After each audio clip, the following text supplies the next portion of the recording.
All right, I'm back with another story time to tell you guys about when we were on a shoot and nearly sentenced to death in Myanmar, a small country in Southeast Asia. So 2018, I sell a show to the History Channel called Face the Beast. It's starring Andrew Eucles, this Australian nut job that I'm a big fan of. He's a lot of fun.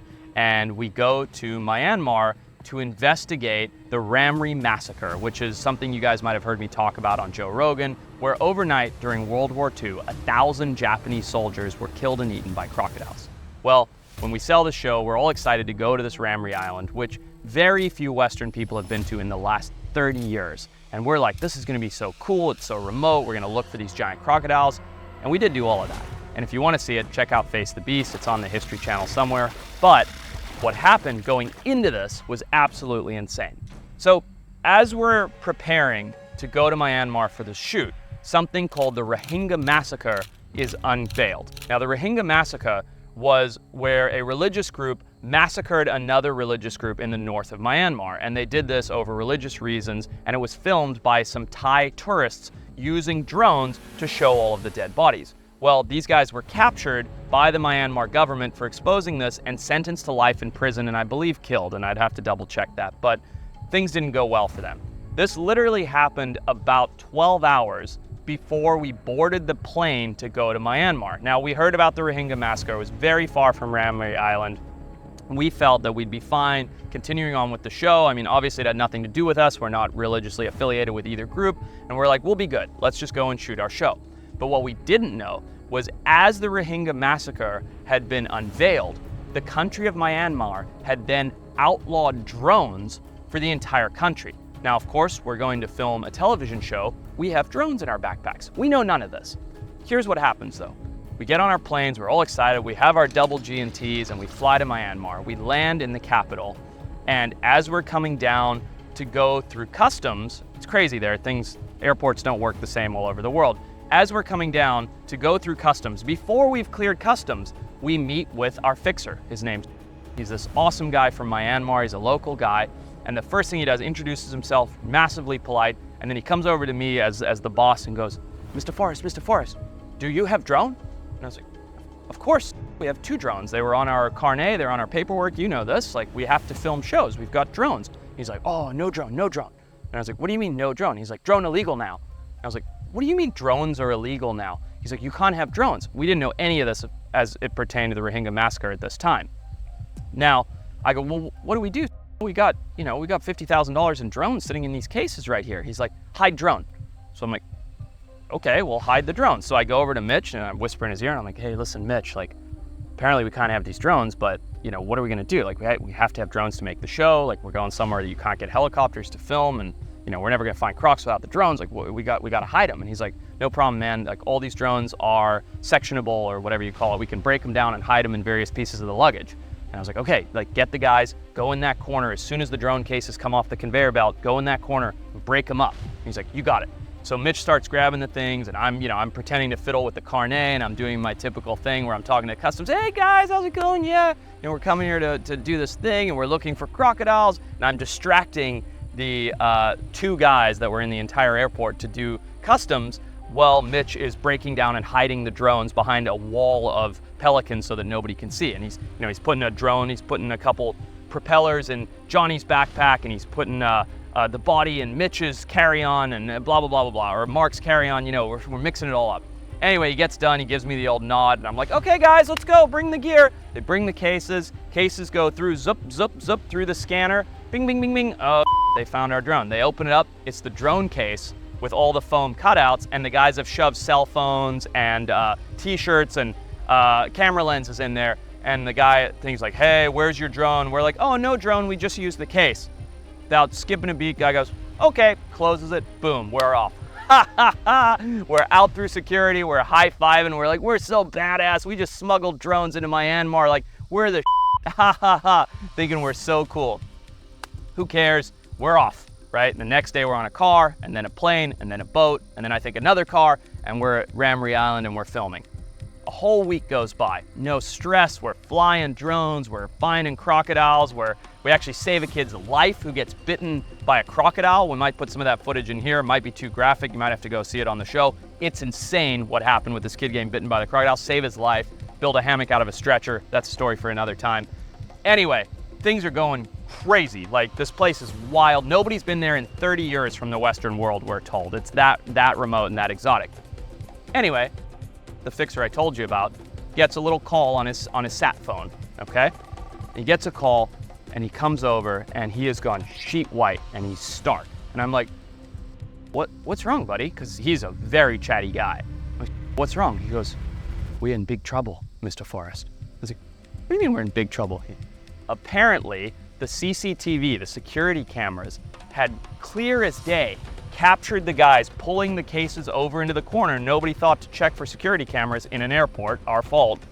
And clear as day, they're seeing the guys pull out this giant drone. We had one of those big drones back then, the Matrice or something like that, I don't remember, or Inspire. And they see him breaking it down, and they've called and they've told him he has to report to the capital city immediately to turn himself in. They have video proof that we've broken down drones and smuggled him, and they've told that we are going to be sentenced to life in prison and that he has to turn himself in immediately or he'll be sentenced to death. You know what they say, Saturday is for the boys while Sunday is for dogs, and I'm very lucky because I have Hoover here, who is my best friend in the whole world, which means I only feed him the best, freshest ingredients. I feed him Sundays for the dogs dog food. Oh, you getting excited, Hoovy? You can see he's smelling it now. He absolutely loves this dog food because it's made from high-grade, limited, human-quality ingredients, and it's easy to store. You see, most high-grade dog food requires refrigeration or an insane amount of preparation, but not Sundays. Sundays is ready to go right out of the bag, created by a vet, so you know it's good for them. And the difference that it's made to Hoover's overall appearance of his coat, his breath, because he's got a pretty bad jaw, and everything else is truly remarkable. If you want to see how much your pet is absolutely going to love it and what a difference it's going to make to their overall well-being, get 40% off your first order right now by going to www.sundaysfordogs.com/Forrest or use code Forrest at checkout. It's going to make a huge difference. They're going to love it. By the way, this is the first time I've ever led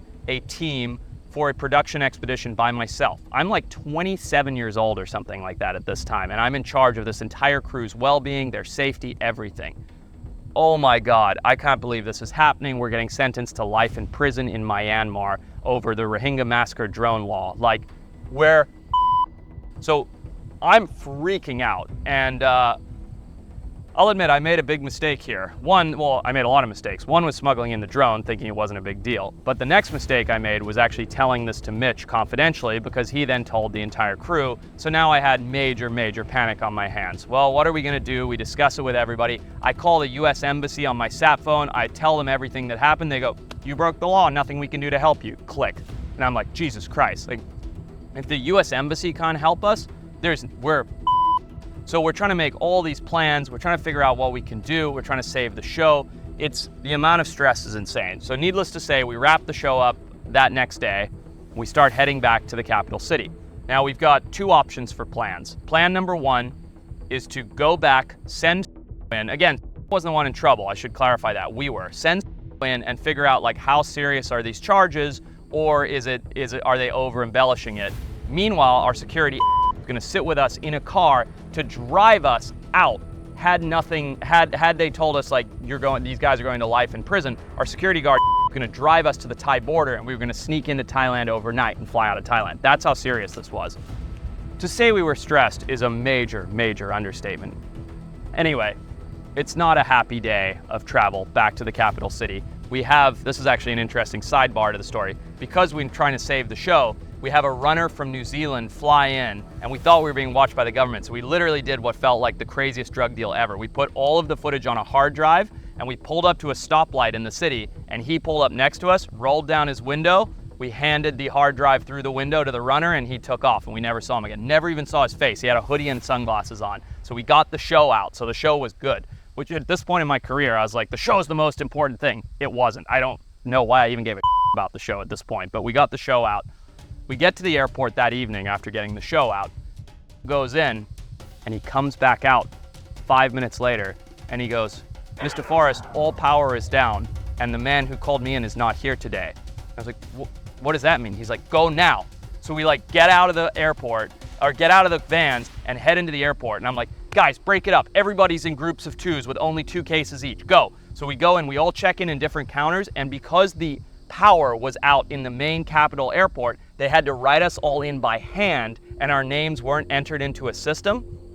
And here's where it goes so nuts. So they write us all in by hand, and we go through in groups of 2 as though we're all spread out, because this is a major airport. It's not like we were the only white people in the airport or anything. There's lots of people. Yeah, it's a serious airport. So we're going through in groups of 2, checking in individually, blah, blah, blah, going through security, and our nerves are on high alert. At any point in time, if the power comes back on in the airport, they're going to know that we've checked in once they start entering us into the database, and go and get the guy and grab us. Well, sure enough, the power comes back on while we're in line to board the flight.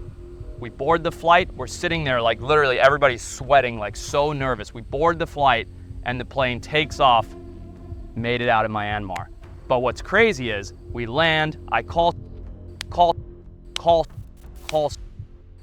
Apparently what happened was, after we had taken off, the power had come back on, and they had logged our names in their system, found out that we had left the country, and immediately went and arrested for being like like aid to the crime or whatever, and took in and kept him for 24 hours. And allegedly they like softly tortured him, like didn't really explain it. We felt really, really bad, but he told us they kept me and they hit me and they hit me. And he said, I just told them the truth. I just told them that, oh, I forgot this very important part of the story. Once all this happened, we took the drone and sunk it in the swamp because we didn't want to have a drone on us. That was a very important part of the story. But they kept and just said, no drone, no drone, no drone. And they let him go after 24 hours because they had no proof. And here's what's crazy. They had no proof because they had fired the guy that had led us through the airport, right? So they found out in hindsight that this guy had led us through the airport with a drone, had fired him, and then were waiting to capture us, prosecute us. We got out, then they arrested. It's like, I have no drone, I have no footage, I have no proof. And they kept him and hit him for 24 hours and let him go, and was re-released, and we made it out. And guess what? I'll never, ever be returning to Myanmar as long as I live, unfortunately. Anyway, that's the end of the story time. Let me know if you guys like it. We've got a lot more from different expeditions, and I can do a lot more of these.